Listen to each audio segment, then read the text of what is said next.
We're all addicts, Fiona. Just trying to fill a void. Some of us are just better at hiding it. Everyone today is addicted to something. Whether it be crazy old Bertha who's addicted to her 8 cats, or just your average college student who's just addicted to smoking weed. Everyone has their own shtick, something that they're addicted to, something that they're hooked on. Society has come to the point where nowadays if you're not addicted to something, then something's probably wrong with you. Like seriously, try to name me one person in your life who isn't addicted to food, who isn't binge eating, isn't binge watching shows, doesn't smoke or drink regularly, limits his internet usage. Those people are very rare nowadays. You probably won't find them anywhere. And you know, even me, I'm not some perfect guy, I'm not some giga chat. I don't limit my internet usage. I play a lot of video games, I binge eat, I binge watch shows. I don't do any of these things. About a year ago, I started feeling back pain, so I went and took a painkiller just to relieve my pain. I remember after taking it, my head started feeling kind of dizzy.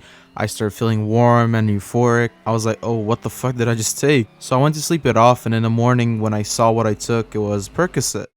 Addiction to an opioid like Percocet is much more different than an addiction to cigarettes or alcohol. It's because of the chemical compound. Percocets are way stronger than pretty much most of the drugs in their day-to-day lives. And I mean, although the effects are very nice, I knew subconsciously that if I kept doing them, I would be really addicted.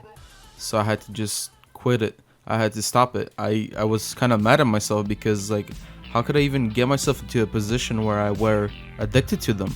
But I'd be lying if I said that I completely quit them, because the truth is I relapse really often, around once a month even. Although I don't feel like I'm addicted, it feels like a really shitty hobby that you do kinda. There is something that I'm actually also addicted to, and I'm addicted to real bad. I'm actually addicted to food. I remember ever since I was a young boy, I would always want to eat food. I would not feel hunger, it would be different. I would feel the need to get something in my mouth and just chew on it. I would feel the need to just digest stuff. I don't know how to explain it.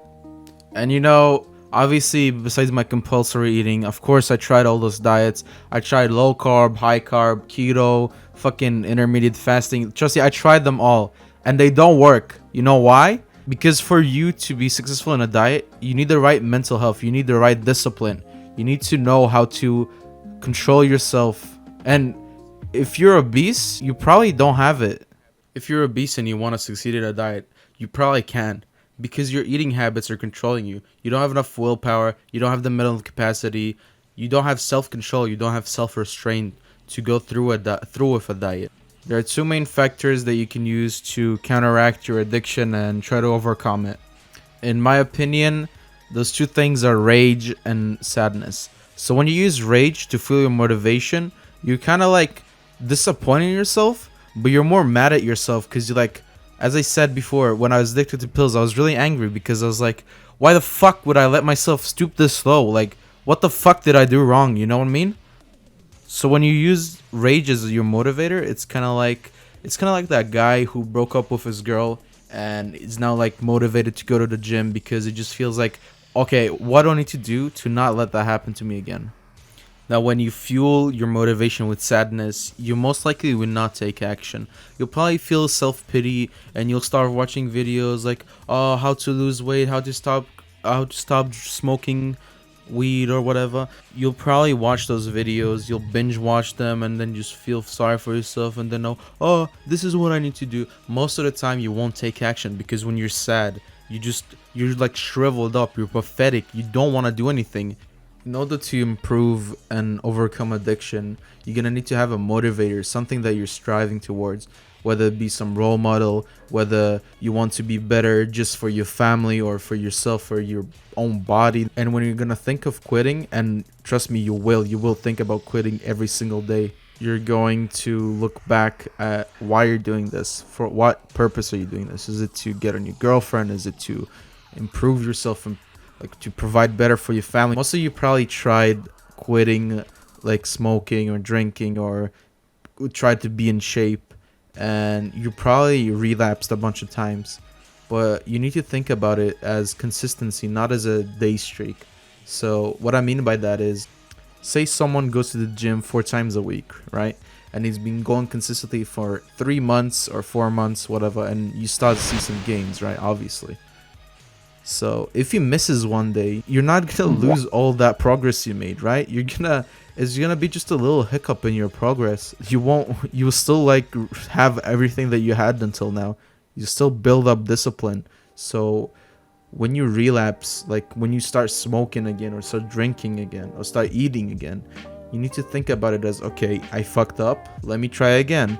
And then you'll last like 2 months, 2 years, and it just keeps going, it keeps being better. So let me give you an example of what my friend did. He was pretty fat, and one day his mom bought him a pizza, okay, a whole ass Domino's family size pizza. She put the pizza in front of him and told him not to eat it. He had to like sort of torture himself. He had to sit in front of this open pizza, a full pizza, mind you. No one ever took a slice out of it. He never took a slice of it. He had to like restrain himself and think to himself, I can't take it, I can't eat it.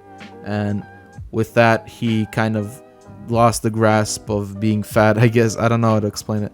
The way I try to do is I try to see myself a year from now, and I see myself in two different versions. One of them is the one where I keep on doing what I'm doing and I don't change up my lifestyle and I still keep eating and doing all these fucking drugs. The other one, I actually take a grasp of myself.